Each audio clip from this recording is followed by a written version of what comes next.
लोग हैं जो राजपूतों की वीरता पर सवाल उठाते हैं, लेकिन वो इस तरह की बातें हमें नहीं बताते जो हमें ट्रू इंडोलॉजी ने अभी बताई हैं कि जब अफगानों ने भारत पर हमला किया था और अंधाधुंध वो हिंदुओं का खून कर रहे थे, तब भारत के जो मुसलमान थे जब भी उनके गांव में अफगान आते थे तो अपनी पतलूनें उतार देते थे कि ये देखो भैया, मैं मुसलमान हूं, मुझे मत मारो। और एक नैरेटिव भारत में फैला हुआ है कि भाई राजपूत सिर्फ हारे हैं, राजपूत कभी भी जीते नहीं है, राजपूत का काम है सिर्फ हारना। तो आइए इस नैरेटिव को भी देखते हैं और इस नैरेटिव का जवाब भी देने की कोशिश करते हैं। तो सबसे पहले तो देखिए कि एक मुगल जनरल मंसूर बरलास ने राजपूतों के बारे में क्या कहा था। उन्होंने कहा था कि राजपूतों की बहादुरी कमाल की है, वो मौत का स्वरूप है। हमारे सिपाही भाग जाते हैं जब हार होने वाली होती है, लेकिन राजपूत कभी भी मैदान छोड़कर नहीं भागते। ये मंसूर बरलास ने कहा था बयाना के युद्ध के बाद जब राजपूतों ने मुगलों को हराया था। म्यूजिक।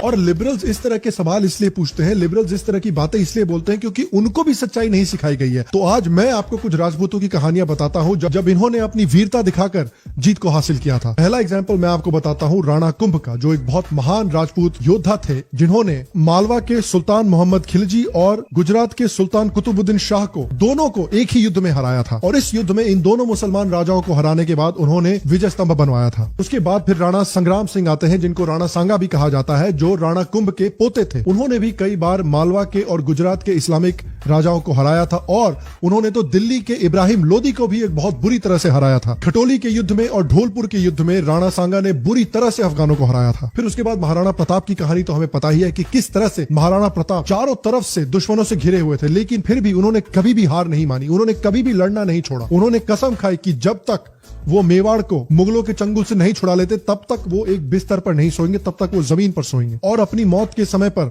उन्होंने चित्तौड़ को छोड़कर पूरे के पूरे मेवाड़ को मुगलों के चंगुल से छुड़ा लिया था। ऐसे कई राजपूत राजा और योद्धा भी हैं जिनको कई लोग नहीं जानते, जिन्होंने घुसपैठियों के खिलाफ कई महान जीतें हासिल की हैं। नाग भट्ट एक राजा थे जिन्होंने गुर्जर प्रतिहार डायनेस्टी को राजस्थान में बनाया था। नाग भट्ट ने न सिर्फ अरबों को गुजरात में घुसने से रोका था, बल्कि वो तो अरबों को पंजाब से बाहर तक खदेड़ कर आए थे। फिर कांगड़ा के कटोच राजपूतों ने मोहम्मद बिन तुगलक के 1 लाख सिपाहियों की आर्मी पर एक बहुत महान जीत हासिल की थी। गुरिल्ला टैक्टिक्स का, गुरिल्ला वॉरफेयर का इस्तेमाल करके उन्होंने इस 1 लाख की मोहम्मद बिन तुगलक की आर्मी को कांगड़ा की पहाड़ियों में फंसा दिया और उसके बाद उनके ऊपर अटैक किया इतनी बुरी तरह से कि इस पूरी आर्मी को उन्होंने नेस्तनाबूद कर दिया। और इस 1 लाख की आर्मी में से सिर्फ और सिर्फ 10 सिपाही वापस दिल्ली तक जा पाए थे। फिर राणा रतन सिंह की कहानी तो आपने सुनी ही होगी पद्मावत में, कि किस तरह से अलाउद्दीन खिलजी ने राणा रतन सिंह को मारा था और चित्तौड़गढ़ पर कब्जा किया था।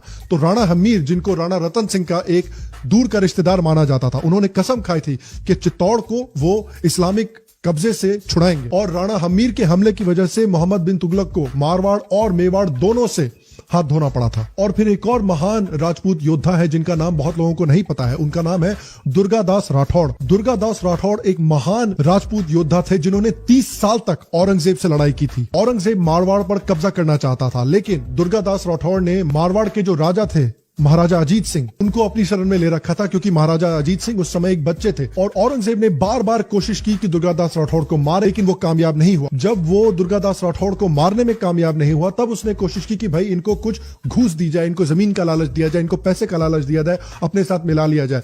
तब भी दुर्गादास राठौड़ जो है वो लड़ते रहे औरंगजेब से। और औरंगजेब की मौत के बाद दुर्गादास राठौड़ ने मारवाड़ को मुगलों के चंगुल से छुड़ाया और महाराजा अजीत सिंह को मारवाड़ के सिंहासन पर बिठाया। और प्लीज मुझे नीचे कमेंट सेक्शन में आप जरूर बताएं कि इनमें से कितने योद्धाओं को और कितने राजाओं के बारे में आपने सुना है। तो इस तरह से कई दर्जनों ऐसे युद्ध हैं जो राजपूतों ने जीते हैं, लेकिन उनके बारे में लिबरल्स कभी भी बात नहीं करते। क्यों?